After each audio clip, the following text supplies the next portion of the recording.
తమిళనాడు రాజకీయాల్లో విజయ్ ముఖ్యమంత్రి కానివ్వకుండా గవర్నర్ అడ్డుకుంటున్నారు, కేంద్రం ఒత్తిడి తెస్తుంది అనేటువంటిది ఆ వార్తల్ని అన్నీ కూడా మీరు చూస్తున్నారు గత 2-3 రోజుల నుంచి. ఇప్పుడు విజయ్ మ్యాజిక్ ఫిగర్కు అనుకూలంగా ఆ సంఖ్యాబలం విజయ్కి రాకపోతే నెక్స్ట్ అవ్వడానికి అవకాశాలు ఎవరికున్నాయి ఒకసారి మీకు డీటెయిల్గా ఈ వీడియోలో వివరించే ప్రయత్నం అయితే చేస్తాను. ఇక్కడ చూద్దాం మనం. ఇది ఎలక్షన్ కమిషన్ సంబంధించినటువంటి వెబ్సైట్. ఎవరెవరు ఎన్నెన్ని స్థానాలు చూసాయంటే ఇక్కడ 234 మొత్తం తమిళనాడు అసెంబ్లీ స్థానాల సంఖ్య. సో ఇందులో ఎవరెవరికి ఎన్ని స్థానాలు వచ్చాయనేది ఒకసారి మనం చూద్దాం. ప్రధానంగా పార్టీలు టీవీకే పార్టీ 108, డిఎంకే సెకండ్ ప్లేస్లో 59. టీవీకే అంటే విజయ్ పార్టీ, డిఎంకే పార్టీ అంటే స్టాలిన్ పార్టీ, అన్నా డిఎంకే అంటే ప్రస్తుతం పళనిస్వామి అధినేతగా ఉన్నారు, ఆయన అంటే జయలలితకు సంబంధించినటువంటి పార్టీ 47 స్థానాలు. Congress 5, PMK 4, IUML 2, CPI 2. So ఇక్కడ ఇంకా జాబితా ఉంది. సిపిఎం వరకు మీకు చెప్పాను కాబట్టి ఆ నెక్స్ట్ చూస్తే PMK party 4, so IUML 2, CPI 2, VCK party 2. ఇక్కడ మనం ఒకసారి మీకు జూమ్ చేసి చూపించే ప్రయత్నం కూడా చేస్తాను. 2, సిపిఎం 2, బీజేపీ 1 స్థానం మాత్రమే ఉంది. మొత్తం మైండ్ గేమ్ ఆడిస్తున్నటువంటి బీజేపీ, కేంద్రంలో ఉన్నటువంటి బీజేపీ గవర్నర్ ద్వారా మొత్తం విజయ్ని సీఎం కానివ్వకుండా ఈ షరతులు కండిషన్స్ అన్ని పెట్టి అసలు ప్రమాణ స్వీకారానికి సంబంధించినటువంటి ఏ కార్యక్రమాన్ని ముందుకు జరగనీయకుండా కూడా నడిపిస్తున్నటువంటి బీజేపీకి తమిళనాడులో గెలిచినటువంటి సీటు ఒకటే. సో 1 స్థానమైనా కూడా మొత్తం వ్యవహారాన్ని అంతా కూడా కేంద్రంలో ఉన్నటువంటి పెద్దలు గవర్నర్ ద్వారా నడిపిస్తున్నారనేది ఇప్పుడు టీవీకే చేస్తున్నటువంటి ఆరోపణ. ఇక్కడ మనం చూద్దాం. బీజేపీ 1 స్థానం. ఇక మిగిలినటువంటి ఒక్కొక్క ఎమ్మెల్యే స్థానాన్ని గెలుచుకున్నటువంటి పార్టీలను ఒకసారి మనం చూస్తే బీజేపీతో సమానంగా డిఎండికే అనేటువంటి ఒక చిన్న పార్టీ 1 స్థానాన్ని గెలుపొందింది. అదేవిధంగా మరొక పార్టీ ఇక్కడ చూస్తే ఏఎంఎంకేఎంఎన్కేజీ, ఈ పార్టీ కూడా 1 స్థానాన్ని ఇక్కడ గెలుపొందింది. ఇన్ని స్థానాలు ఉన్నాయి కదా, మొత్తం ఇన్ని పార్టీలు ఉన్నాయి కదా. విజయ్ కాకపోతే విజయ్ కాంగ్రెస్ సపోర్ట్ చేసింది. సో వామపక్షాలు విజయ్కి సపోర్ట్ చేస్తాయా లేదా, ఈ టెన్షన్ అంతా నడుస్తుంది కదా.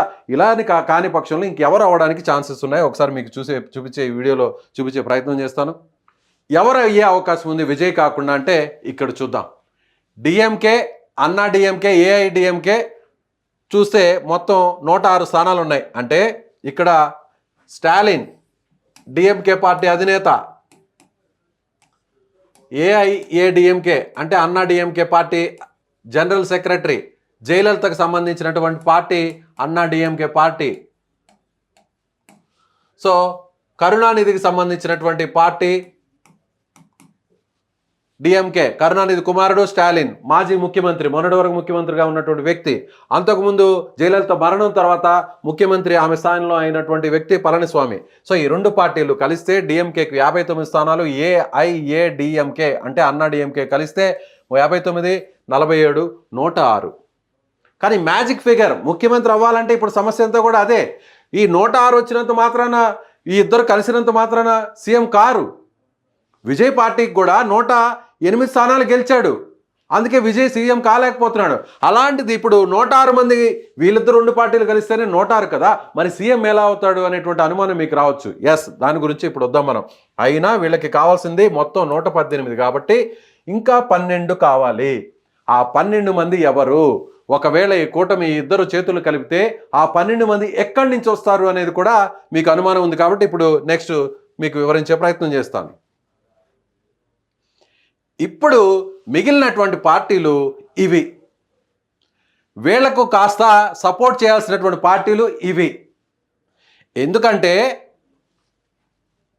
చూస్తే ఇక్కడ విజయ్కి 107 స్థానాలు వచ్చాయి. అంటే 108లో 1 స్థానానికి రాజీనామా చేశాడు కాబట్టి 2 చోట్ల పోటీ చేసి గెలిచాడు కాబట్టి అందులో ఆ స్థానం లెక్కలోకి రాదు కాబట్టి తిరిచి ఇస్తూ. సో ఇప్పుడు విజయ్ సంఖ్య 107కి వచ్చింది. కాంగ్రెస్ పార్టీ ఆల్రెడీ విజయ్కి లెటర్ రాసేసింది, మద్దతు పలికేసింది. విజయ్ కూటమిలో కాంగ్రెస్ కలిసిపోయింది కాబట్టి కాంగ్రెస్ పార్టీ అటువైపు వెళ్లే ప్రసక్తే లేదు. ఎందుకంటే స్టేట్మెంట్ ఇచ్చేసింది ఆల్రెడీ. కాంగ్రెస్ పార్టీ టీవీతో పొత్తు ఫిక్స్ అయిపోయింది కాబట్టి. సో విజయ్ దగ్గర ఉన్న నెంబర్ 112. ఇప్పుడు మిగిలినటువంటి పార్టీలు ఏంటో చూద్దాం. పిఎంకే 4,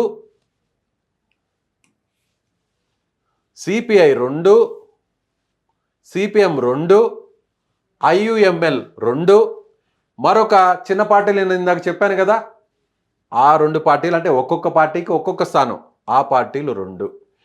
వీళ్ళందరూ చేతులు కలిపితే అప్పుడు వీళ్ళ ఇద్దరిలో అంటే ఆల్రెడీ ఈయన ఓడిపోయాడు కాబట్టి స్టాలిన్, సో పళనిస్వామి సీఎం అవడానికి ఛాన్స్ ఉండొచ్చు. డిఎంకే పార్టీలో ఈయన కుమారుడు ఉదయనిధి స్టాలిన్ డిప్యూటీ సీఎంగా అవడానికి ఛాన్స్ ఉండొచ్చు. అయితే ఈ ఇద్దరు కలుస్తారా లేదా అనేది పెద్ద ప్రశ్న. దశాబ్దాలుగా డిఎంకే అన్నా డిఎంకే రెండు కొట్టుకుంటూనే ఉన్నాయి. సో ఒకరు సీఎంగా ఉంటే ఇంకొకరు ప్రతిపక్షంలో ఉన్నారు. అది ఎంజీఆర్ నుంచి కరుణానిధి, ఆ తర్వాత కరుణానిధి తర్వాత స్టాలిన్, ఆ తర్వాత కరుణానిధి జయలలిత మరణం తర్వాత పళనిస్వామి, కరుణానిధి మరణం తర్వాత స్టాలిన్, ఇలా వరుసగా కొన్ని దశాబ్దాలు 60 సంవత్సరాల పాటు ఈ రెండు పార్టీలే ప్రధాన శత్రువులు. అలాంటిది ఇప్పుడు ఈ రెండు పార్టీలు కలుస్తాయా? ఓకే, విజయ్ని కానివ్వకుండా ఏమైనా సరే విజయ్ మాత్రం సీఎం కాకూడదు అని ఫిక్స్ అయ్యారనుకోండి, రాజకీయాలు మొత్తం ఇప్పటివరకు జరుగుతున్నటువంటి 60 ఏళ్ల చరిత్ర అంతా కూడా తగలబెట్టి పక్కనేసారనుకుందాం. అప్పుడు ఈ ఇద్దరు కలిస్తే కూడా వీళ్ళకు కావాల్సినటువంటి సంఖ్య ఈ పిఎంకే పార్టీ సపోర్ట్ చేయాలి, సిపిఐ చేయాలి, సిపిఎం చేయాలి, ఇండియన్ యూనియన్ ముస్లిం లీగ్ చేయాలి, అలాగే రెండు చిన్న పార్టీలకు సంబంధించి ఒక్కొక్క ఎమ్మెల్యే కూడా సపోర్ట్ చేయాలి. వీళ్ళందరినీ కలుపుకుంటే 12 అవుతాయి. అప్పుడు ఈ రెండు పార్టీలకు సంబంధించినటువంటి సంఖ్య ఇక్కడ చూస్తే ఈ రెండు పార్టీలు ఉన్నటువంటి సంఖ్య 106, అలాగే 12 కావాలి కాబట్టి ఆ 12 ఇక్కడి నుంచి వచ్చేస్తాయి. వీళ్ళు కాంగ్రెస్ ఎలాగో రాదు, బీజేపీతో కలిసే పరిస్థితి లేదు. బీజేపీ ఒక్క స్థానం ఉన్నా ఇక్కడ బీజేపీ మాత్రమే ఒంటరిగా మిగిలిపోతుంది. బీజేపీ ఎవరికి సపోర్ట్ చేయదు. ఎందుకంటే అన్నాడీఎంకే బీజేపీతో ప్రస్తుతం కూటమిలో ఉన్నా అన్నాడీఎంకే బయటకు వచ్చి కలవాలంటే, వామపక్ష పార్టీలు సపోర్ట్ చేయాలంటే, అలాగే డిఎంకే కూడా సపోర్ట్ చేయాలంటే బీజేపీకి దూరంగా జరుగుతాం కాబట్టి అప్పుడు మిగిలినటువంటి వారి పక్షాలు మాకు సపోర్ట్ చేయాలంటూ అనే పిలుపునిస్తారు. కాబట్టి బీజేపీ నుంచి బయటకు వచ్చి, ఎన్డీఏల నుంచి బయటకు వచ్చి ఈ ఏఐడిఎంకే చేస్తాయి. కాబట్టి అప్పుడు బీజేపీ మాత్రమే ఒకవైపు ఉంటుంది, టీవీకే పార్టీ కాంగ్రెస్ పార్టీ మరోవైపు ఉంటుంది. వీళ్ళందరూ కలిస్తే వీళ్ళలో పళనిస్వామి ముఖ్యమంత్రి అవడానికి ఛాన్స్ ఉంటుంది, లేదంటే ఈయన కుమారుడు ఉదయనిధి స్టాలిన్ ముఖ్యమంత్రి అవడానికి ఛాన్స్ ఉంటుంది. అసలు వీరెవ్వరు కాకుండా ఈ పిఎంకేకి ఒక 4 స్థానాలు వచ్చాయి కాబట్టి వీళ్ళకి ఏదన్నా ముఖ్యమంత్రి అవడానికి ఒక ఛాన్స్ ఉంటుంది. బీజేపీ ఒక్క స్థానంతో పాటుగా ఇక్కడ ఇంకొక పార్టీ కూడా ఉంది, అది మర్చిపోయాను చెప్పడం. ఇంకొక పార్టీ ఏంటంటే వీసీకే పార్టీ దగ్గర కూడా 2 స్థానాలు ఉన్నాయి కాబట్టి వీళ్ళను కూడా కలుపుకోవాల్సినటువంటి అవసరం ఉంది. అప్పుడు 14 అవుతుంది. వీసీకే పార్టీ ఈ రెండు పార్టీల నిర్ణయం ఎలా ఉంటుందో అలాగే వీసీకే పార్టీ నిర్ణయం కూడా ఉంటుంది. అప్పుడు 120కి ఈ మొత్తం స్థానాలు ఉండే అవకాశం ఉంది. ఇక్కడే ఒక చిక్కుముడి ఉంది. ఆ చిక్కుముడి ఏంటంటే పిఎంకే పార్టీ వామపక్ష పార్టీలు కలుస్తాయా లేదా? ఇండియన్ ముస్లిం లీగ్ కలిసిన, ఈ రెండు కలిసిన 4 + 2 6, 106 + 4 110 అవుతాయి. సో అప్పుడు మనకి ఇంకా కూడా 2 స్థానాలు వాళ్ళకి అవసరం అవుతాయి. కాబట్టి వీసీకే పార్టీ ఎలా ఉంటుంది అనే నిర్ణయం మీద కూడా ఆధారపడి ఉంటుంది. వామపక్షాలు తటస్థంగా ఉండి ఎవరికి సపోర్ట్ చేయకపోయినా, ఎందుకంటే కాంగ్రెస్కి వ్యతిరేకంగా నిర్ణయం వీళ్ళిద్దరు కనడం వెనక బీజేపీ మైండ్ గేమ్ ఆడుతుందని తెలుసు. బీజేపీ నేరుగా సపోర్ట్ చేయకపోయినా కూడా రాజకీయం చేస్తుందంతా బీజేపీయే. సో బీజేపీ ఆల్రెడీ వీళ్ళ వెనక ఉంది కాబట్టి వామపక్ష పార్టీలు బీజేపీ ఆడుతున్న గేమ్లో వీళ్ళు భాగస్వామ్యం పంచుకోరు కాబట్టి ఈ రెండు పార్టీలు దూరం అవుతాయి. అప్పుడు పిఎంకే 4 స్థానాలు, అదేవిధంగా ఇండియన్ ముస్లిం లీగ్ 2 స్థానాలు, అలాగే ఇతరుల చిన్న పార్టీల్లో ఒక్కొక్క స్థానం కలుపుకుంటే 4, 6, 8 మాత్రమే వస్తాయి. అప్పుడు వీసీకే పార్టీ 2 ఉంటుంది. ఆ 2 స్థానాలు కలుపుకున్నా కూడా 10 మాత్రమే వస్తాయి. కాబట్టి ఎటు చూసినా కూడా ఇక్కడ మనకి ప్రధాన కీలక పాత్ర పోషించేది ఈ ఇద్దరిలో ఎవరో ఒకరు. అంటే ఈ రెండు పార్టీల్లో ఎవరో ఒకరు ముఖ్యమంత్రి అవ్వాలన్నా, విజయ్ని ముఖ్యమంత్రి కానివ్వకుండా అడ్డుకోవాలన్నా కూడా ఇక్కడ కీలక పాత్ర పోషించేది సిపిఐ, సిపిఎం వామపక్షాలే. ఎందుకు చెప్తున్నానంటే ఇక్కడ వామపక్ష పార్టీలకు సంబంధించి చూద్దాం. 2 విజయ్కి సపోర్ట్ చేస్తాయా లేదా అనేటువంటి నిర్ణయం మీద ప్రజెంట్ నడుస్తుంది.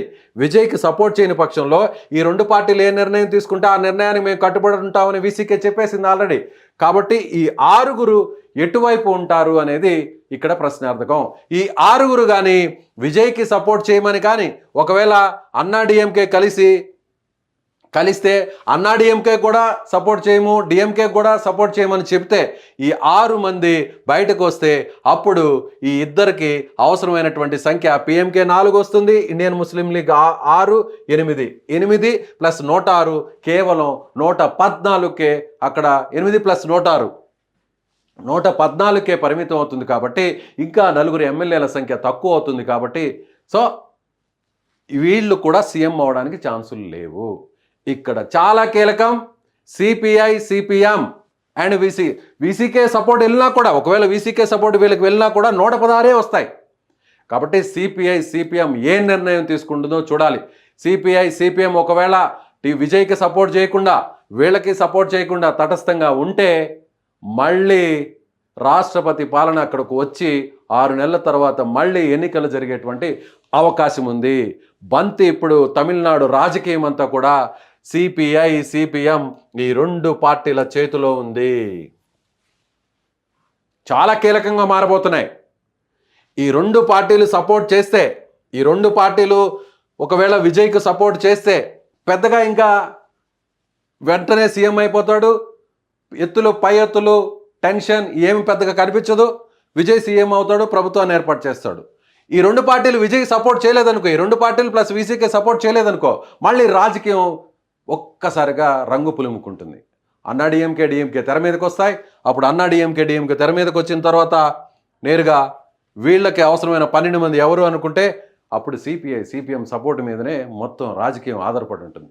సో చాలా డీటెయిల్డ్గా మీకు చూసే వాళ్ళకి అర్థమవుతుంది.